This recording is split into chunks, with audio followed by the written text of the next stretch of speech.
अस्सलाम वालेकुम। अभी तक हमने रोटेशनल डायनामिक्स में जिस मोशन के बारे में डिस्कस किया है वो था सर्कुलर मोशन। आज हम रोटेशनल डायनामिक्स में जिस मोशन के बारे में डिस्कस करने जा रहे हैं वो है rotational motion.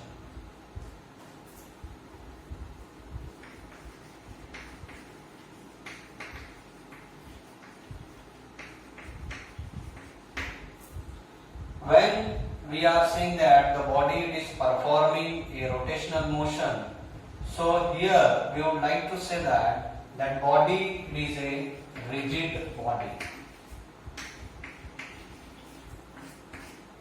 Now, what do you mean by rigid body?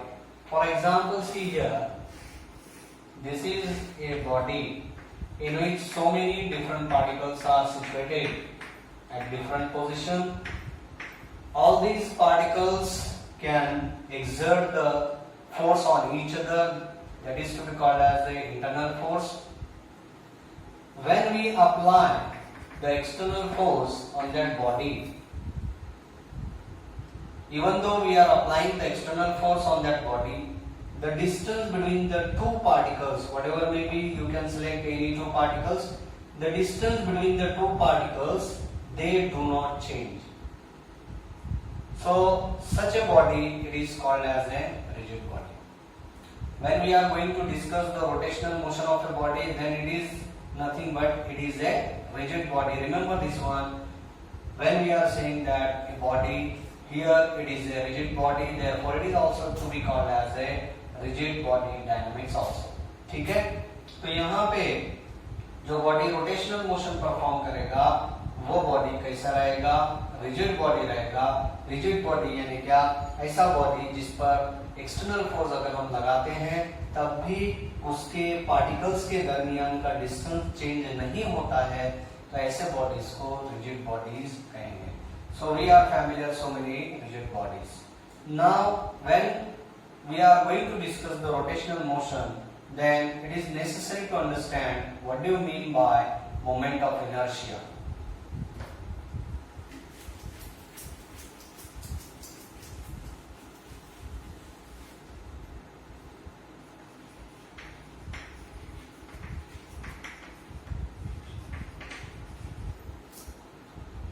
So before going to discuss moment of inertia, in 9th and 10th standard we already discussed the term, just you are familiar, that is a inertia. So here we are once again to recall what do you mean by inertia. For example, see here, we are taking the two bodies, one is a small one and one is a bigger one. For example, you have to say that this is a small stone, this is a bigger stone, which are at rest position. If I would like to move that body, then I would like to apply the external force. First of all, we would like to say that these two bodies, whatever may be a small stone and the big stone, they are at the rest position. They are at the rest position. To change its rest position, or to be say to move that body, just we would like to apply the external force here and here. So the question arises in our mind that on which body we would like to apply a larger force. So you may easily say that on the bigger one we would like to apply the larger force, on the smaller body we would like to apply the small force, so that the body start to move. यानी यहाँ पे कोई body, अगर मैं एक duster लेता हूँ, मैं इसको ऐसे हाथ पे रखता हूँ, ये जब तक कोई एक्सटर्नल फोर्स इस पर काम नहीं करेगा तब तक वो ऐसे ही रहेगा। जब तक इस पर कोई एक्सटर्नल फोर्स काम नहीं करेगा तब तक ये बॉडी यहाँ पर रेस्ट पोजीशन पर ही रहेगा।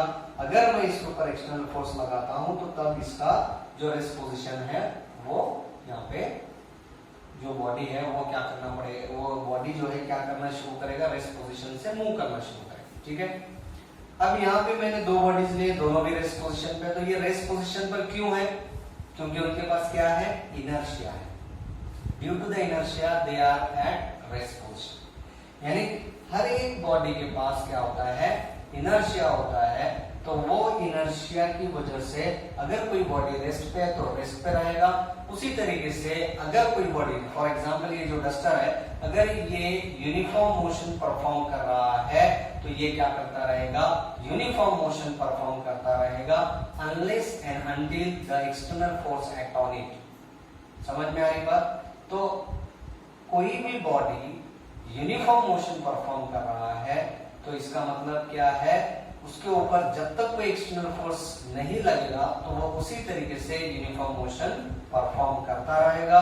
क्यों? क्योंकि उसके पास इनर्शिया है। समझ में आई बात? अब यहाँ पे ये देखेंगे कि इनर्शिया एक्चुअली है क्या। अब ये जो बॉडी रेस्ट पे है, ये भी बॉडी रेस्ट पे है, तो दोनों बॉडी में से अगर मुझे दोनों बॉडीज को यहाँ पे मूव कराना है तो एक सिंपल सा क्वेश्चन है कि भाई किसको ज्यादा फोर्स लगाना पड़ेगा। आप कहेंगे सर छोटी बॉडी को कम लगाना पड़ेगा, बड़ी बॉडी को ज्यादा लगाना पड़ेगा। तो आप बोलेंगे क्यों? क्योंकि इसका मास ज्यादा है, इसका मास कम है।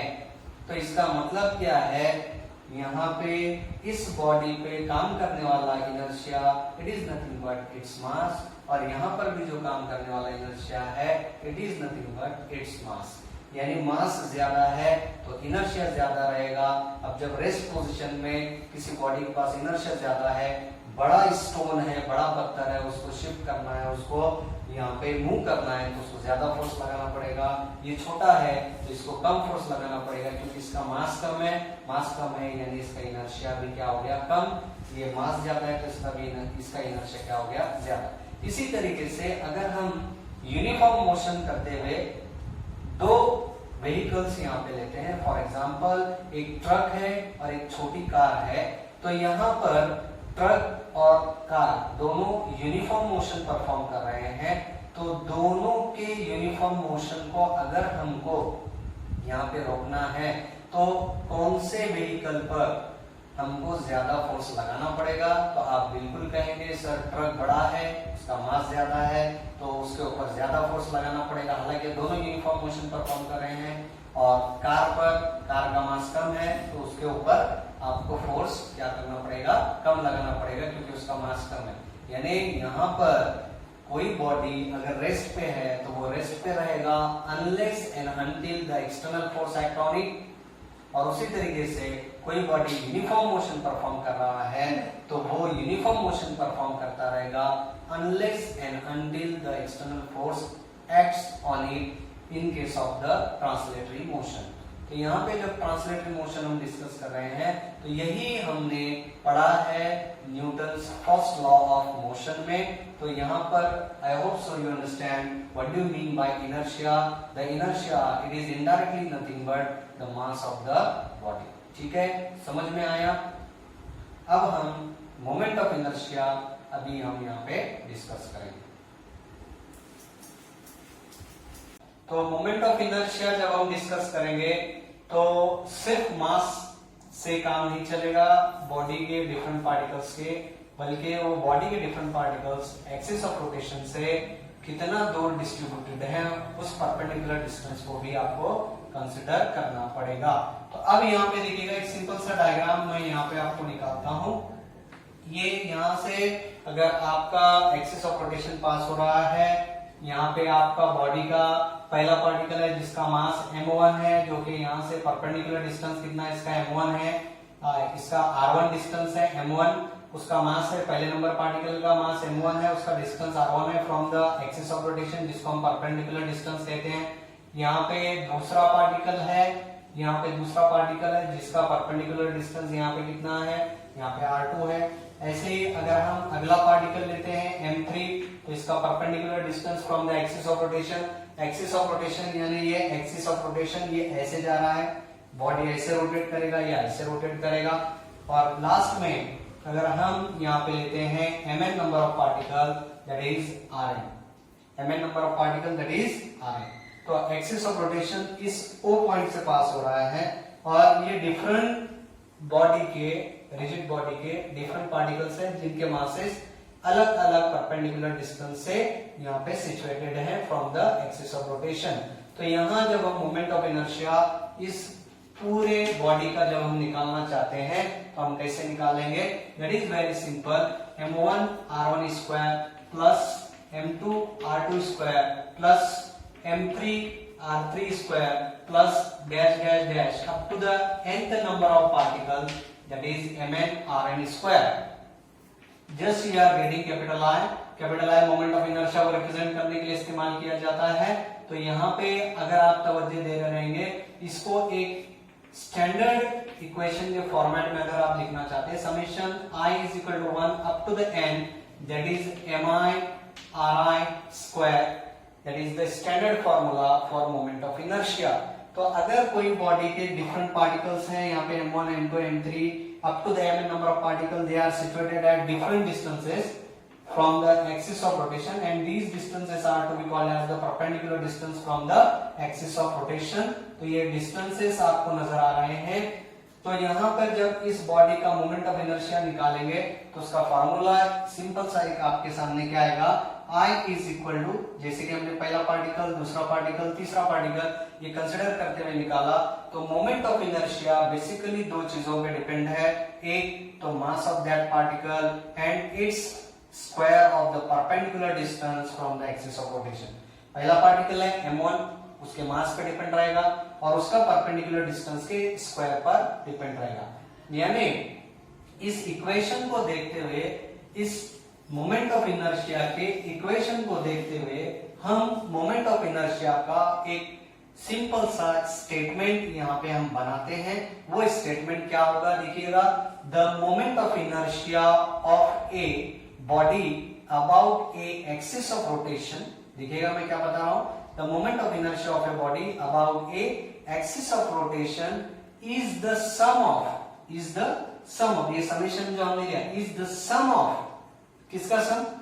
सम of product of mass of each particle and the square of the perpendicular distances and square of their perpendicular distances from the axis of rotation. It will gives you, or it is called as moment of inertia. तो moment of inertia का बिल्कुल एक आसान सा statement इस फॉर्मूले की मदद से आप क्या लिखेंगे, the moment of inertia of a body about a given axis of rotation, is the sum of product of mass of each particle and square of their perpendicular distances from the axis of rotation it is nothing but the moment of inertia. इसी को हमने क्या कहा है, moment of inertia कहा गया। इसी को हम क्या बोलते हैं, moment of inertia of a body. अब देखिएगा जो फॉर्मूला हमारे पास है, बिल्कुल आसानी से हम इसका ऐसा यूनिट लिखेंगे, mass it is measured in kilogram, the distance it is measured in metre, r square इसके लिए मीटर स्क्वायर। इसका डायमेंशनल फॉर्मूला क्या होगा, m/1 l/2 p/0, that is the dimensional formula for moment of inertia. Is that clear? समझ में आ रहा है? Moment of inertia, जब कोई बॉडी रोटेट करेगा तो उसके पास क्या रहेगा, मोमेंट ऑफ इनर्शिया। यानी वहां पे क्या होता है, जब कोई बॉडी रोटेट करता है तो वहां पे मोमेंट ऑफ इनर्शिया। तो मोमेंट ऑफ इनर्शिया किसको कहेंगे, उसका फार्मूला क्या है, उसका एसआई यूनिट क्या है, उसका डायमेंशनल फार्मूला क्या है। अब हम यहाँ पे मोमेंट ऑफ इनर्शिया का यहाँ पे जो है फिजिकल सिग्निफिकेंस यहाँ पे चेक करेंगे कि जब हम बोल रहे हैं कि जब कोई बॉडी रोटेट करता है तो उसके पास क्या होता है, मोमेंट ऑफ इनर्शिया। तो कैसे, यहाँ पे हम बिल्कुल दो आसान इक्वेशन के जरिए फिजिकल सिग्निफिकेंस दे सकते हैं कि moment of inertia how it is exist in case of rotational motion. ठीक है, तो ये बॉडी आप कैसे रोटेट कर सकते हैं, यहाँ पे जो एग्जांपल मैंने लिया है, आप इसको ऐसे में रोटेट कर सकते हैं, आप इसको ऐसे में रोटेट कर सकते हैं, ये आपके ऊपर डिपेंड है in which direction you have to, clockwise और एंटी क्लॉकवाइज। ठीक है, और ये बॉडी जो है ऐसे है तो आप इसको ऐसे भी ले सकते हैं।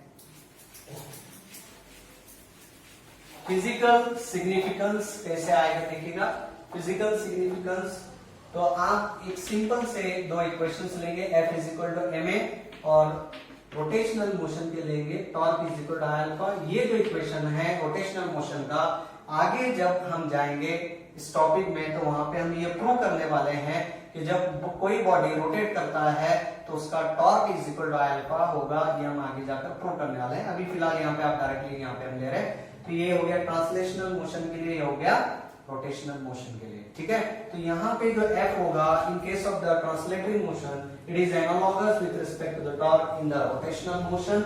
The linear acceleration it is analogous with the alpha, that is angular acceleration in case of rotational motion. उसी तरीके से यहाँ पे जो m रहेगा, मास रहेगा इन case of translational motion, it is analogous with the moment of inertia.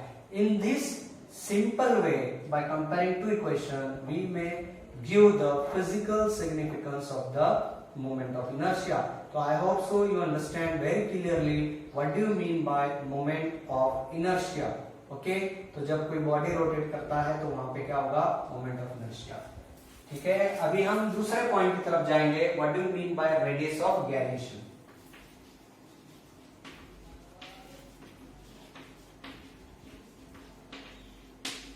इसको के से रिप्रेजेंट करेंगे। रेडियस ऑफ गायरेशन क्या है देखिएगा, अगर हम एक कॉम्प्लिकेटेड सिस्टम लेते हैं, ये एक्सिस ऑफ रोटेशन है, ये इस तरीके से रोटेट कर रहा है, तो ये डिफरेंट पार्टिकल्स हमारे इस बॉडी के डिफरेंट पार्टिकल्स अलग अलग डिस्टेंस पर यहाँ पे इस तरीके से सिचुएटेड है। अब यहाँ पे है M1, M2, कई सारे पार्टिकल्स हैं, n नंबर ऑफ पार्टिकल्स। तो आपको इस सिस्टम का, आपको अगर इस सिस्टम का अप टू द mm, इस सिस्टम का, कॉम्प्लिकेटेड सिस्टम का मोमेंट ऑफ इनर्शिया कैलकुलेट करना है, तो कैसे कैलकुलेट करेंगे। आप बोलेंगे सर हर एक पार्टिकल का एक्सिस ऑफ रोटेशन से कितना यहाँ पे डिस्टेंस है, परपेंडिकुलर डिस्टेंस है वो देखिएगा और उनका प्रोडक्ट कीजिएगा, जो फॉर्मूले हमने किया था mr², उसकी मदद से सबका निकालिएगा, सबका सम कीजिएगा, तो इसमें बहुत टाइम जाएगा, कॉम्प्लिकेशन ज्यादा होंगे। तो इसको आसान किया गया है। रेडियस ऑफ गायरेशन क्या करता है, इस कॉम्प्लिकेटेड सिस्टम के मोमेंट ऑफ इनर्शिया को निकालने में आसान तरीके से कैसे निकाला जाए उसके लिए मदद करेगा। कैसे मदद करेगा देखिएगा, यहाँ पे अगर हम ये पूरे बॉडी का मास अगर कैपिटल M है ऐसा अगर हम बोलते हैं, तो ये पूरे बॉडी का मास अगर हम कहते हैं, ये हमारा एक्सिस ऑफ रोटेशन है और पूरे बॉडी का मास अगर किसी एक पॉइंट पर अगर हम कंसिडर करते हैं, यहाँ पे कैपिटल M, पूरे बॉडी का मास कितना है, कैपिटल M। अगर ये पूरे बॉडी को कॉन्सेंट्रेट करके उसका मास कहां पे कंसिडर करते हैं, एक पॉइंट पे, और इस पॉइंट को एक्सिस ऑफ रोटेशन से इतना दूर रखते हैं, इतना बराबर डिस्टेंस एडजस्ट करते हैं कि हमको जो मोमेंट ऑफ इनर्शिया इसका टोटल करने के बाद जो मिलने वाला है बिल्कुल वही एग्जैक्ट मोमेंट ऑफ इनर्शिया यहां मिलेगा। देखिए समझ में आ रहा है। रेडियस ऑफ गायरेशन आपको क्या करेगा, इस कॉम्प्लिकेटेड सिस्टम का जो मोमेंट ऑफ इनर्शिया जो आप सबका सम कर निकालने वाले हैं, वो आसान तरीके से निकाल कर देगा। तो वो आसान तरीका क्या, सबसे पहले हमको कंसिडर करना पड़ेगा पूरे सिस्टम का, पूरे बॉडी का मास एक पॉइंट पर आ गया और उस पॉइंट को एक्सिस ऑफ रोटेशन से इतना दूर रखेंगे, इस तरीके से इतने डिस्टेंस पर रखेंगे कि हम जब कैलकुलेशन करेंगे तो इस केस का मोमेंट ऑफ इनर्शिया इस बॉडी के मोमेंट ऑफ इनर्शिया को एग्जैक्टली इक्वल रहेगा। तो इसी को जब हम एक स्टेटमेंट की शक्ल देते हैं तो वो स्टेटमेंट रेडियस ऑफ गायरेशन का क्या बनेगा, देखिएगा कि the radius of gyration of a body about a axis of rotation is the perpendicular distance between the axis of rotation and the point at which whole mass of a body supposed to be concentrated, whole mass of a body supposed to be concentrated so as to have same moment of inertia as that of the body। यानी यहाँ पर जो calculation कर आप moment of inertia निकालने वाले हैं, it is the same as that of the moment of inertia of a body, that is called as a radius of gyration। तो आपका रेडियस ऑफ गायरेशन आप बहुत अच्छे से समझ में आएगा कि कॉम्प्लिकेटेड सिस्टम को आसान करके बताएगा और कॉम्प्लिकेटेड सिस्टम का जो मोमेंट ऑफ इनर्शिया रहेगा वही एग्जैक्ट मोमेंट ऑफ इनर्शिया यहाँ पे आपको मिलेगा, लेकिन हमने ये पूरे बॉडी का मास एक जगह पे कॉन्सेंट्रेट किया हुआ है। तो अब रेडियस ऑफ वेरिएशन का अगर हम फॉर्मूला बनाते हैं तो आपको बिल्कुल आसानी से क्या मिलेगा, capital I is equal to M K square, therefore K is equal to क्या मिलेगा, K square is equal to I by M. मैं थोड़ा सा यहाँ पे डायग्राम रख कर देता हूँ। यहाँ पे ये जो यहाँ पे देखिएगा ये पॉइंट है, ये हमारा K है और ये क्या है हमारा एक्सिस ऑफ रोटेशन है। तो ये आपका एक्सिस ऑफ रोटेशन जैसा था वैसे है, ये मैं रख कर देता हूँ यहाँ पे। अब therefore K is equal to क्या हो गया, under root that is capital I by M. K is equal to under root capital I by M. और हमको ये मालूम पड़ा कि K क्या है, it is a perpendicular distance. तो what is the SI unit of the distance, it is just simply meter. What is the dimensional formula, that is nothing but m raised to 0, l raised to 1, p raised to 0. This is the SI unit and this is the dimensional formula for radius of gyration. ठीक है, अब हम इसके आगे जो है यहाँ पे अगला पॉइंट देखने वाले हैं। जब कोई बॉडी रोटेट करता है तो उसका रोटेशनल काइनेटिक एनर्जी कितना होगा वह हम इंशाल्लाह V2 आएगी, और यहाँ पे जो मास रहेगा m2 रहेगा, और यहाँ का परपेंडिकुलर डिस्टेंस कितना रहेगा r2। इसी तरीके से हर जगह पर अलग अलग यहाँ पे डिस्ट्रीब्यूशन ऑफ मास आपको नजर आएगा, that is r3 and here it is v3 and the mass it is m3। ऐसा करते करते हम कहां तक जा सकते हैं, n नंबर ऑफ पार्टिकल्स तक। तो ये m1 m2 m3 up to the mn, these are the masses of the particles, and what is r1 r2 and rn, it is moving with a constant angular velocity। Axis of rotation किस तरीके से देखिएगा, board के book में जो diagram दिया गया है वो डायग्राम भी मैं आपको बता दूं। ये एक्सिस ऑफ रोटेशन है, ऐसे यहाँ पे 3 पार्टिकल्स लिए गए, यानी आपका बॉडी किस तरीके से देखिएगा। यहाँ पे अगर आप इस नोटबुक को एक बॉडी की तरह कंसिडर करते हैं तो ये जो है कंडीशन इस तरीके से है, ये आपका एक्सिस ऑफ रोटेशन है, यहाँ पे m1 m2 mn पार्टिकल्स है। Is that clear? और ये जो डायग्राम मैंने यहाँ पे निकाली है, ये बॉडी आपका कैसे है देखिएगा, एक्सिस ऑफ रोटेशन, ये एक्सिस ऑफ रोटेशन ऐसे है, axis of rotation it is going like this one and the masses are distributed. यहाँ पे इसके अराउंड में जो है एक्सिस ऑफ रोटेशन में, एक्सिस ऑफ रोटेशन के अराउंड में मासेस डिस्ट्रीब्यूट किए गए अलग अलग डिस्टेंस पर। तो ये परपेंडिकुलर डिस्टेंस है from the axis of rotation. I hope so you are getting. तो ये कंडीशन की डायग्राम है, तो आप इसको ऐसी बजाय ऐसी भी निकाल सकते हैं जैसा कि बोर्ड में दिया गया है। ठीक है, तो अभी यहाँ पे हम आगे बढ़ेंगे। अब हमको क्या निकालना है, जब कोई बॉडी रोटेट करता है तो उसकी रोटेशनल काइनेटिक एनर्जी का फॉर्मूला या उसका एक्सप्रेशन क्या होगा वो हम निकाल रहे हैं। तो यहाँ पे हम कौन सा पॉइंट डिस्कस कर रहे हैं, तो ये कितने मार्क्स पे आता है, this will be asked in the board examination for 2 to 3 marks। Draw an expression for the rotational kinetic energy of a body which is rotating। जो बॉडी रोटेट कर रहा है उसका रोटेशनल काइनेटिक एनर्जी आएगा, तो उसका इक्वेशन क्या आएगा ये हमको निकालना है। तो बहुत सिंपल तरीके से हम निकालेंगे। कैसे निकालेंगे देखिएगा, हम एक एक पार्टिकल को कंसिडर करेंगे और यहाँ पे हम एक एक इक्वेशन यहाँ पे निकालेंगे। कैसे आएगा देखिएगा, सबसे पहला पार्टिकल फॉर फर्स्ट, पहले पार्टिकल के लिए हम जा रहे हैं। पहला पार्टिकल कहां पे है हमारा, m1। इसका परपेंडिकुलर डिस्टेंस कितना है, एक्सिस ऑफ रोटेशन। फिर एक मर्तबा मैं आपको बता दूं, एक्सिस ऑफ रोटेशन ये ऐसे जा रहा है, this is my axis of rotation जो कि O पॉइंट से गुजर रहा है। ठीक है, और हमारा बॉडी ऐसे रोटेट कर रहा है, ऐसे रोटेट कर रहा है, और हमारा बॉडी कौन सा है, it is a rigid body. तो पहले पार्टिकल के लिए जब हम जाते हैं तो देखिएगा, for first particle what is my velocity, v1 दिख रहा है यहाँ पे। What is my distance, it is r1 omega, क्योंकि ओमेगा कांस्टेंट है सभी पार्टिकल्स के लिए। ओमेगा 1 नहीं लिख रहा हूं, it is constant for all the particles of the body. Okay, ये हो गया मेरा पहला।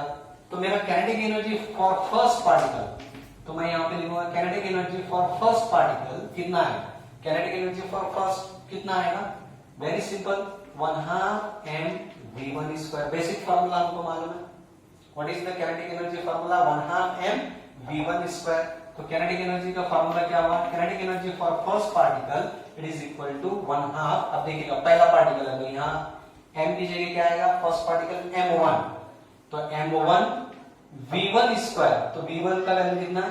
r1 ओमेगा, इसका स्क्वायर करेंगे तो r1 square omega square. You are getting very simple, simply तरीके से आप ले रहे हैं, यहाँ पे आपको समझ में आ रहा है।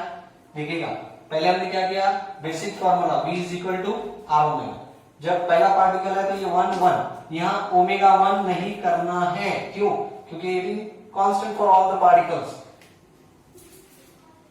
Kinetic energy for first particle कितना हो गया? 1/2 m1 v1 स्क्वायर, क्योंकि पहला पार्टिकल है। v1 का वैल्यू कितना? r1 ओमेगा, स्क्वायर करें तो कितना है? m1 r1 square omega square. This is my first equation.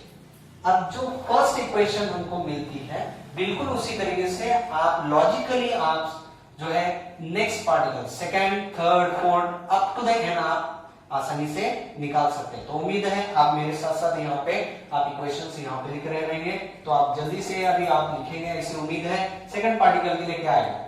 For second particle, second particle के लिए क्या आएगा बोलिएगा? फॉर सेकंड पार्टिकल बोलिएगा क्या आएगा? What is for second particle? It is nothing but v2 is equal to r2 omega, and kinetic energy for second particle it is nothing but 1/2 m2 v2 square.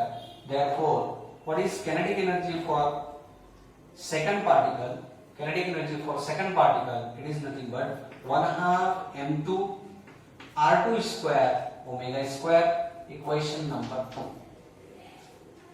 तो ये हो गया पहले particle के लिए, ये किनेटिक एनर्जी हो गया दूसरे पार्टिकल के लिए जो कि रोटेट कर रहे हैं यहाँ पे, ठीक है। अब इसी तरीके से तीसरे पार्टिकल के लिए क्या आएगा बोलिएगा? क्या आएगा? तो आप बोलेंगे sir for third particle, for third number of particle it is v3, it is r3। यहाँ पे क्या आएगा? 3 या 1 की जगह पर क्या आएगा? इट इज 3 एंड 3, ठीक है। ये हो गया। For nth number of particle के लिए क्या आएगा? For nth number of particle, fourth case अगर आप लिखते हैं, for nth number of particle, तो आपका फॉर्मूला क्या बनेगा? Vn is equal to Rn omega. Therefore, what is kinetic energy for nth number of particle? It is equal to 1/2 mn Vn square.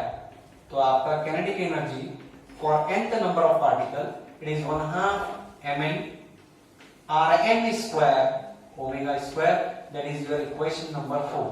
This is third and this is fourth. First और second आपने लिखा है इसे उम्मीद है, और ये आपके पास आ गया थर्ड और फोर्थ, ठीक है। तो अब देखिएगा हमको पूरे बॉडी का क्या निकालना है? रोटेशनल किनेटिक एनर्जी निकालना है। तो कैसे निकालेंगे? Adding 1 2 3 and 4 equation, very simply you are getting. तो यहाँ पे total kinetic energy for a rotating body it is how much? Total kinetic energy it is nothing but kinetic energy for first, kinetic energy for second, kinetic energy for third plus kinetic energy for nth number of particle। इस तरीके से सबका क्या करेंगे?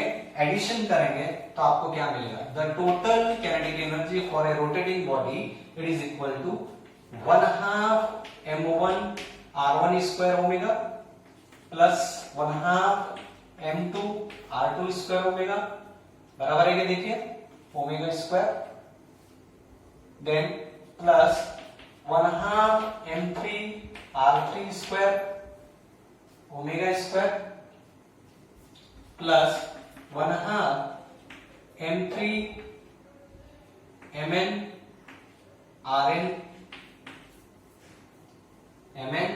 square omega square. Is that clear? You are getting? Therefore, what is next one? What is common? Just you are having here common 1/2 m1